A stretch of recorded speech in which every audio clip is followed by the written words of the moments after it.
Hello guys, welcome back to our new video. So on this video we are gonna look how we can do the payment of your tax on BharatPe app.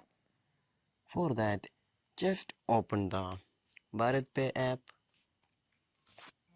So after opening the app, here we just need to, in the home page we just need to scroll down, and in the payment section we can just see the more option right there. Just tap on the more option right here.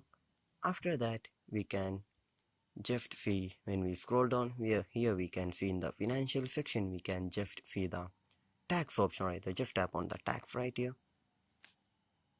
So choose whichever tax you have provided.